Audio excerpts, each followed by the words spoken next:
கோவிலம்மா ரத்தினத்தி மாதனம்மா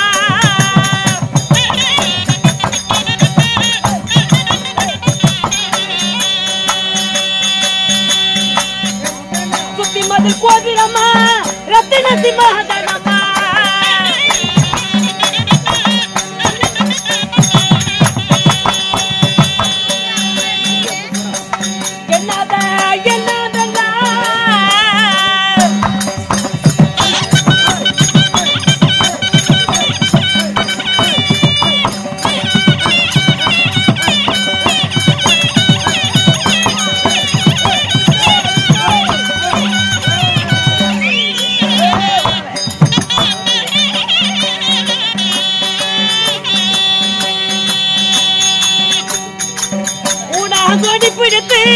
உன்னை அவள் வளைய செய்த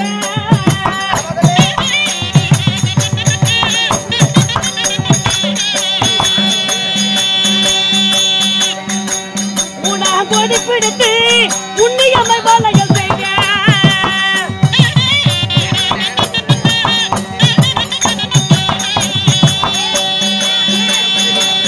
அன்று வரும் ஜனங்களை பாரா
இந்த நேரத்துக்கு உனக்கு எந்த போட்டோ கடை இருக்குது?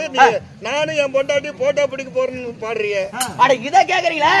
அட இதெல்லாம் ஏன் கேக்குறீங்க? வாழ்க்கையில நடந்த விஷயங்க. அப்படியா? ஆமாங்க. என்னடா ஆச்சு அப்படி? எப்படின்னு கேளுங்க. எனக்கு கல்யாணம் ஆகி சரியா 1 வருஷம் ஆகுது. உனக்கு? ஆமாங்க. கல்யாணம் 1 வருஷம் ஆன உடனே எங்க மாமனார் என்ன பண்ணாரு? மருமகனே முத தீபாவளி தலை தீபாவளி வருது. என் மவளை கூட்டிட்டு என் வீட்டுக்கு வா அப்படின்னு மாமனார் அழைப்பு கொடுத்தாரு. நான் என்ன பண்ணேன்?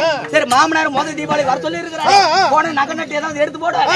ஆமாங்க அப்படி சொல்லிட்டு நட்டு போட மாட்டாங்க. நாங்க போடாங்க சொல்லிட்டுங்க. நானும் என் முன்னாடி என்ன பண்ணோம்? அப்படியே குளிச்சுக்கிட்டு எல்லா துணிமணி எல்லாம் கிழிச்சுக்கிட்டான். ஒரு சுறுசுறுப்புல சொல்றது.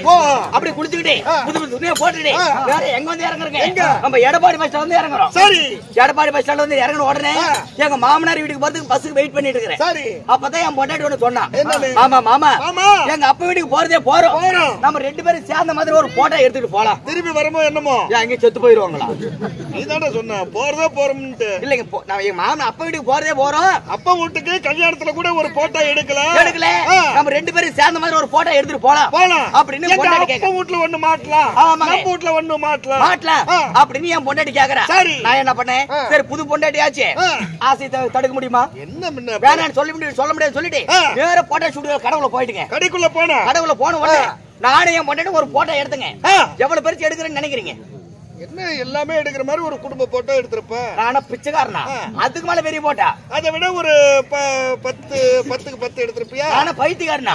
அதுக்கு மேல பெரிய போட்டா? நம்ம ஸ்கிரீன் நகலும் எடுத்திருப்பியா? நானா கேனினா? அதுக்கு மேல பெரிய போட்டா?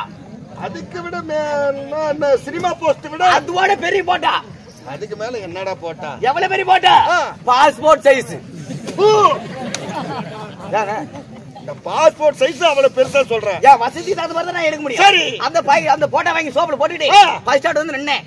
ஏகப்பட்ட கூட்டுங்க பஸ்ல. அட முன்ன தீபாவளிக்கு போற கூட்டம் நிறைய உரம்பரை போறாங்க. கூட்டமான கூட்டம். சரி, பஸ் பார்த்த வேலைக்கு ஆகாது. பஸ்ல போனா ரொம்ப தூரங்க. எவ்வளவு தூரம்? பஸ்ல போனா 10 கிலோமீட்டர் போகணும். அடே அப்பா. ஆமாங்க. குறுக்கு வழியில் நடந்து போனா பக்கத்தாங்க வெறும் 16 கிலோமீட்டர் தான். சரி, அப்படி சொல்லிட்டு 16 கிலோமீட்டர் உனக்கு பக்கம். பக்கங்க.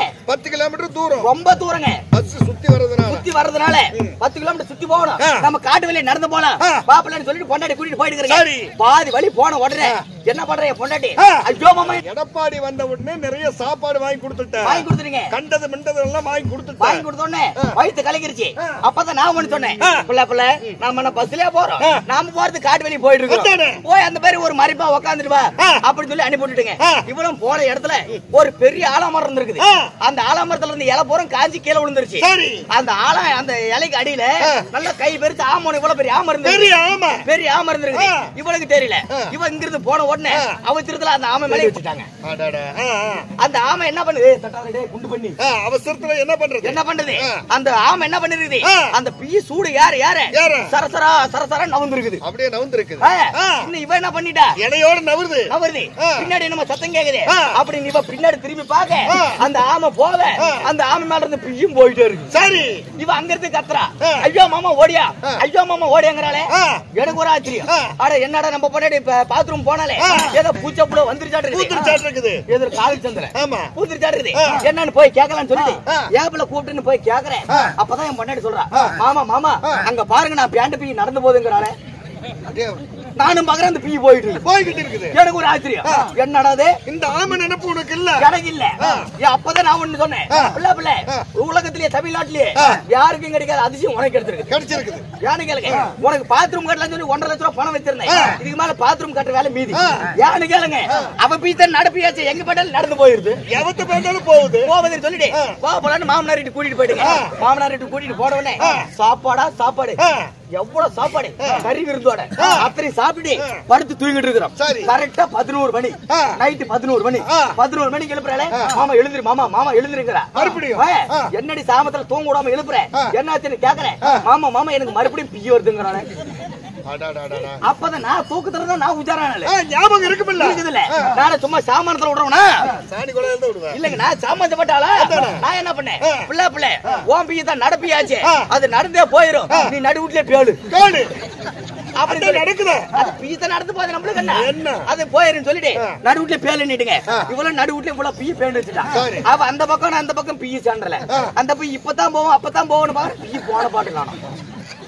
எனக்கு ஒரு ஆச்சரியங்க, என்னடாது காட்டுல பேண்ட பீ நடந்து போச்சு, வீட்டுல பேண்ட பீ நடந்து போய் நான் ஆச்சரியப்பட்டுக்கிறேன். அது மட்டும் இல்லைங்க, யோசனை பண்ணிட்டு இருக்கிறேன்.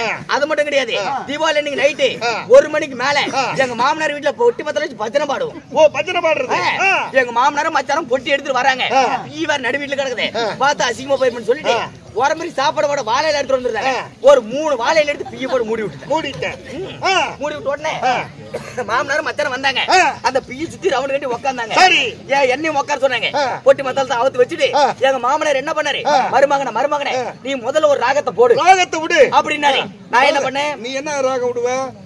நான் வேற ராகம் விடுவேன் அப்படி சொல்லிட்டு, மாமா நான் லாஸ்டா ராகத்தை போடுறேன், ஃபர்ஸ்ட் மச்சான போட சொல்லுங்க அப்படின்னு.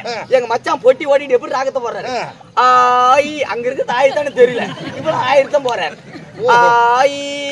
அது என்னவோ அது நாருதே முன்னாடி தான் நாராம இருக்குமா அப்படின்னு மச்சா ராகத்தை போடுறாரு. ரெண்டாவது மாமனார் ராகத்தை போடுறாரு. அவர் இப்படி போடுறாரு, அவரு ஆயிலத்தை போடுறாரு. அவரு ஆயில அது என்னவோ அது தெரியலே அப்படி சொல்லி மாமனார் ராகத்தை போடுறாரு. லாஸ்டா என்ன ராகத்தை போட சொல்றேன். நான் சும்மா சாமான் பட்டாளா, நான் என்ன பண்ணேன், நான் பொட்டி வாங்கிட்டேன். பொட்டி வாங்கி மடியில் வச்சுட்டு என்ன பண்ணுங்க, மாமனார் ஆயில் போனார், மச்சான் ஆயில் போனார், நாம ஆயில் போனோம்னு சொல்லிட்டு அது என்னதான் இப்ப பாகலாம் சொல்லிட்டு ஓங்க அடிச்ச மாதிரி பிய்யலையே. மாமனார் முந்திரவுல பிய்யி, மச்சான் முந்திரவுல பிய்யுங்க. அன்னைக்கு பங்கு கட்டி வந்தவன் தான் சாமி. இன்னும் மாமனார் வீட்டு பக்கம் தலை வச்சு படுக்காம இருக்கு. சரி, இனிமேல் அந்த வேலைக்கே போவாதான். அம்மா வருது, வரல அம்மா வராளா? அம்மா வருதுடா. ஆதர் முண்டை வருவாளா? இந்த மாதிரி பேசாதடா. மகாராணி மகா ராணி. சரி சொல்லுங்க பாத்துக்க.